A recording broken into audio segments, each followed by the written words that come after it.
আমার কাছে সবচাইতে প্রিয় খাবারের মধ্যে একটি হলো এই মিষ্টি কুমড়ার বড়াটা। আর অনেকে এটা মিষ্টি বিলাতি নামেও চিনে, কিন্তু আমার কাছে এটা মিষ্টি কুমড়া নামেই পরিচিত। তো আজকে তোমাদের সাথে আমি এই রেসিপিটা শেয়ার করছি। আমি আর কি যেভাবে মিষ্টি কুমড়ার বড়াটা বানাই, এটা গরম ভাতের সাথে খেতে বেশি ভালো লাগে, কিন্তু আমার কাছে এমনি খেতেই বেশি ভালো লাগে, তাই আমি এমনিই খেয়ে ফেলি।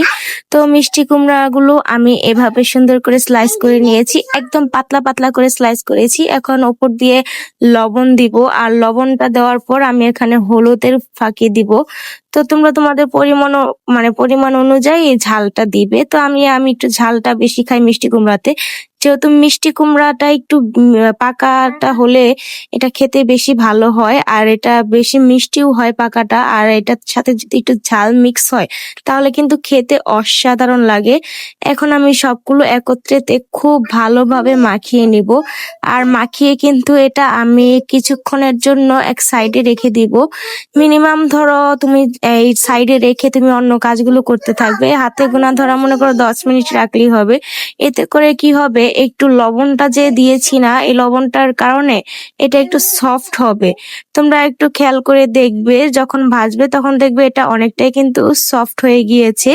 তো আমি 10 মিনিট সাইডে করে রেখে দিলাম। তারপর এখানে আমি কড়াই নিলাম, কড়াইয়ে আমি তেলটা গরম করে নিচ্ছি। তো এই কড়াই দেখে আবার কেউ মন্তব্য করো না, তো আসলে কড়াইয়ে প্রথমে আমি মাছটা ভেজেছিলাম সেই কারণে। তো এখানে তোমরা চাইলে কম তেলেও ভাজতে পারো, কিন্তু আমি একটু বেশি তেল নিয়েছি।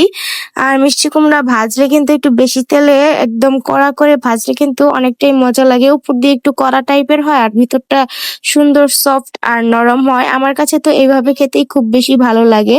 তো আমি এভাবেই করে সবগুলো মিষ্টি কুমড়া সুন্দর করে ভাজি করে নিব।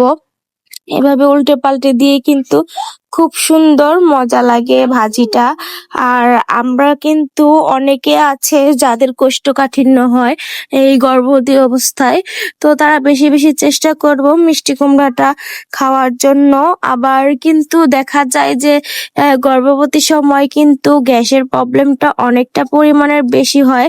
তো তোমরা তোমাদের মতো করে এয়ার ফ্রায়ার আছে, যে টিকিও ব্র্যান্ডের এয়ার ফ্রায়ার বা মাইক্রোওয়েভ ওভেনও কিন্তু দিয়ে খেতে পারো কম তেলের মধ্যে। তো আমি একটু গ্যাসের জিনিস বলো তেলওয়ালা জিনিস একটু বেশি পছন্দ করি। তো এই যে দেখতেই পাচ্ছ যে মিষ্টি কুমড়াটা কতটা সুন্দর হয়েছে, আর উপর দিয়ে দেখো একটু কিন্তু ক্রিস্পি টাইপের হয়েছে। আর দেখো ভেঙলে কিন্তু মুচড় দিলে কিন্তু একদম সুন্দর করে ক্রিস্পির মতো করে ভেঙে যাচ্ছে, আর ভিতরটা নরম। তো দেখো আমার কিন্তু একদম এত ইয়াম্মি ইয়াম্মি লাগে এমনি এমনি খাইতে। তো আমি তো অনেকগুলো এমনি এমনি খেয়ে ফেলেছি, আর রাজিয়ারও অনেক পছন্দ, এমনি এমনি খেয়ে খাইছে। তো ভাত দিয়ে যারা আমাদের ঘরে অন্য সদস্যরা আছে তারাই খেয়েছে ভাত দিয়ে, তো আমি তো এমনি খেয়েছি। আমার কাছে এমনি এমনি মিষ্টি কুমড়াটা খেতে ভালো লাগে। তো তোমরা কেমন কোথা থেকে আমার ভিডিওটা দেখছো অবশ্যই কিন্তু কমেন্টে জানাতে ভুলবে না, আর কেমন লেগেছে অবশ্যই জানাবে। সবাই ভালো থাকবে, আল্লাহ হাফেজ।